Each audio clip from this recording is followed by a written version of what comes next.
Hi friends, welcome to my channel MSK Property Rentals. How are you all? I hope you are doing well. In today's topic, we are discussing about why Hyderabad is the best place for real estate. If you are watching my channel first time, please like, comment and subscribe. Let's see why Hyderabad is the best place. So, we will start our video. In India, there are major 6 cities are there. ఇండియాలో 6 big cities అనేవి ఉన్నాయండి. అందులో ఢిల్లీ, ముంబై, చెన్నై, కోల్కతా, బెంగళూరు, హైదరాబాద్. ఇవి 6 అనేవి major cities మన ఇండియాలో. Population అనేది above 1 CR అన్నిట్లలో, అంటే minimum 1 CR and above. We will discuss one by one. And price. ఎప్పుడైనా కానీ ఏ ప్రోడక్ట్ ప్రైస్ అయినా కానీ సప్లై అండ్ డిమాండ్ మీద ఆధారపడుతుంది. సప్లై, ఇప్పుడు సపోజ్ సప్లై తక్కువ ఉంది అనుకోండి, సప్లై తక్కువ ఉంటే డిమాండ్ కూడా తక్కువనే ఉంటుంది. ప్రైస్ అనేది సప్లై డిమాండ్ మీద ఆధారపడుతుంది. సపోజ్ ఇప్పుడు సప్లై తక్కువ ఉండి డిమాండ్ ఎక్కువ ఉంది అనుకో, అప్పుడు ప్రైస్ అనేది ఎక్కువ ఉంటుంది. ఇప్పుడు సప్లై ఎక్కువ ఉండి డిమాండ్ తక్కువ ఉంటే ప్రైస్ అనేది తక్కువ ఉంటుంది. ఇప్పుడు మనము ఫర్ ఎగ్జాంపుల్ మీకు ఒక విషయం చెప్తాను. వర్షాకాలంలో టమాటాలు కానీ, ఎల్లిగడ్డలు కానీ, ఉల్లిగడ్డలు కానీ రేట్స్ అనేవి ఎక్కువ ఉంటాయి. ఎందుకు? సప్లై అనేది తక్కువ ఉంటుంది. ఇప్పుడు ఆ టైంలో వర్షాలు పడి టమాటాలు అవన్నీ ఖరాబ్ అవ్వడం వల్ల సప్లై తక్కువ ఉంటుంది, కాబట్టి డిమాండ్ అనేది ఎక్కువ ఉంటుంది. ఇప్పుడు టమాటాలు కావాలి కాబట్టి ఏంటంటే వాళ్ళు రేట్ అనేది కంపల్సరీ పెంచుతారు, కాబట్టి ప్రైస్ అనేది ఎక్కువ ఉంటుంది. ఇప్పుడు ల్యాండ్ వాల్యూ కూడా అంతే.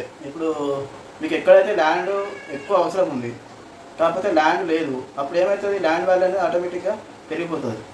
ఇప్పుడు ముంబైలో నెంబర్ 1 రియల్ ఎస్టేట్ ఎందుకుందంటే ఆడ ల్యాండ్ అనేది తక్కువ ఉంది, కాబట్టి అందుకోసమే రియల్ ఎస్టేట్ అనేది ఊపులో ఉన్నాడు. నెక్స్ట్ ఇన్ఫ్రాస్ట్రక్చర్ అంటే ఏంటి? ఇప్పుడు ఏ సిటీ అయినా, ఏ ఊరైనా, ఏ ప్రాంతమైనా డెవలప్ కావాలంటే ఇన్ఫ్రాస్ట్రక్చర్ అనేది main important. What is infrastructure అనేది మనం చూసుకుందాం. ఫస్ట్ రోడ్స్ కనెక్టివిటీ అనేది బాగుండాలి ఫస్ట్.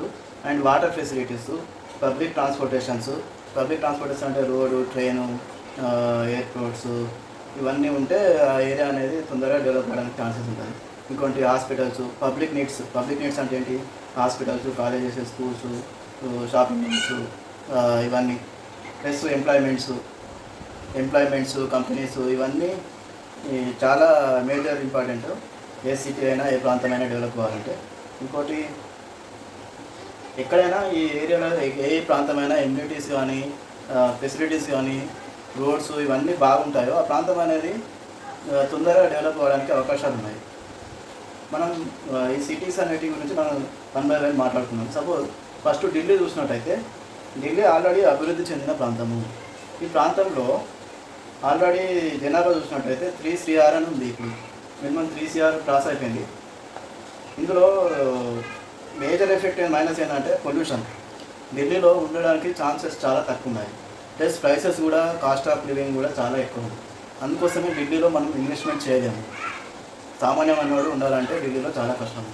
నెక్స్ట్ వచ్చేసి ముంబై అనేది రియల్ ఎస్టేట్లో ఇండియాలో నెంబర్ 1. ఎన్ని రంగంలో కానీ ముంబై అనేది నెంబర్ 1. ముంబైలో మనం రియల్ ఎస్టేట్ డిమాండ్ ఎక్కువ ఉండడానికి కారణం ఏంటంటే అది సముద్రం దగ్గర ఉంది.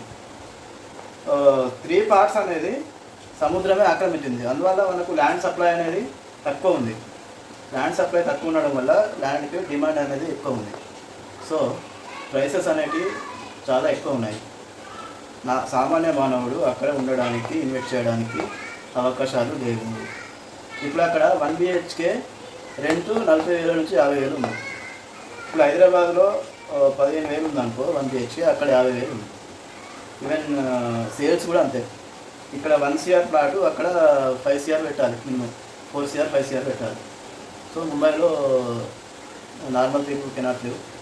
ఎప్పుడో జమానా వెన్నులు మాత్రమే ఉండొచ్చు, కానీ ఇప్పుడు వాళ్ళైతే ఉండలేదు.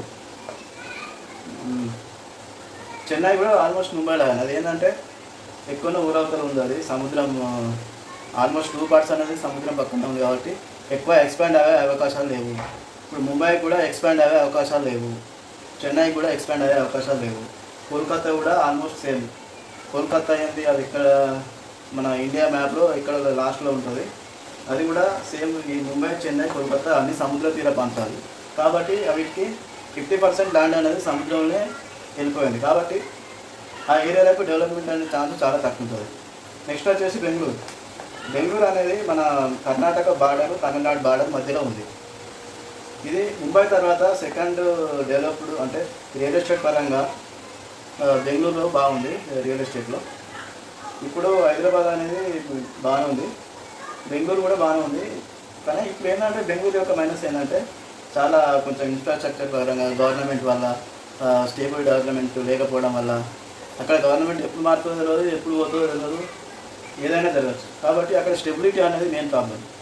మళ్ళీ ఏంటంటే అక్కడ ఎక్స్పాండ్ అవ్వడానికి అది ఏంటంటే బార్డర్లో ఉంది కాబట్టి అది ఎక్స్పాండ్ అయ్యే అవకాశాలు చాలా తక్కువ ఉన్నాయి. సో కమింగ్ టు హైదరాబాద్ చూసినట్లయితే ఇప్పుడు కింద హైదరాబాద్ అనేది మీకు చూపెడుతున్నాను. కింద ఇది Hyderabad east, west, north, south 4 corners ఉన్నాయి. 4 కార్నర్స్లో అన్ని ఎటు చూసినా 30 కిలోమీటర్స్ 40 కిలోమీటర్స్ వరకు ఇది హైదరాబాదు అసలు అనంతం. మీరు ఎంత డెవలప్ అయ్యే అవకాశాలు ఉన్నాయంటే హైదరాబాద్కు ఏ సిటీకి లేని అడ్వాంటేజ్ హైదరాబాద్కు ఉంది. 4 సైడ్స్. ఇప్పుడు ఈ సిటీస్ చూసినట్లయితే ఒక సముద్రం ఉంది, ఒక దిక్కు సముద్రం ఉన్నది, ఒక దిక్కు భూమి ఉంది కాబట్టి అక్కడ తక్కువ ఉంది సప్లై. ఇక్కడ మనకు డిమాండ్, సప్లై మంచిగా ఉంది కాబట్టి మనకు ప్రైజెస్ కూడా అఫోర్డబుల్గానే ఉన్నాయి. ఇప్పుడు ఇక్కడ హైదరాబాద్లో స్క్వేర్ యార్డ్స్లో అమ్ముతున్నారు ల్యాండ్, అక్కడ ముంబై, చెన్నై, బెంగళూరులో చూసినట్లయితే స్క్వేర్ ఫీట్స్లో అమ్ముతున్నారు. సో ఇప్పుడు హైదరాబాద్ కూడా కొన్ని రోజుల్లో అడుగుతుంది. సో హైదరాబాద్కు ఉన్న అడ్వాంటేజ్ ఏంటంటే మనకు ల్యాండ్ సప్లై ఉంది, రిసోర్సెస్ ఉన్నాయి, ఎంప్లాయ్మెంట్స్ ఉన్నాయి, కంపెనీస్ ఉన్నాయి, రోడ్డు, రైలు ఇవన్నీ ఉన్నాయి. చాలా బిగ్ మైక్రోసాఫ్ట్, గూగుల్ పెద్ద పెద్ద కంపెనీస్ ఉన్నాయి, హాస్పిటల్స్ ఉన్నాయి, ఇంకా చాలా రాబోతున్నాయి. కాబట్టి ఏ రకంగా చూసినా హైదరాబాద్కు చాలా ప్లస్ పాయింట్స్ ఉన్నాయి. కాబట్టి హైదరాబాద్కు డెవలప్మెంట్ అయ్యే అవకాశాలు చాలా ఉన్నాయి. సో ఎవరైనా ఇన్వెస్టర్స్ హైదరాబాద్లో ఇన్వెస్ట్మెంట్ పెట్టుకుంటే వారి ఫ్యూచర్ బాగుంటుందని నేను ఈ వీడియోలో హైదరాబాద్ గురించి ఎక్స్ప్లెయిన్ చేశాను. నా వీడియో నచ్చినట్లయితే సబ్స్క్రైబ్ చేయండి, లైక్ చేయండి, కామెంట్ చేయండి. Thank you.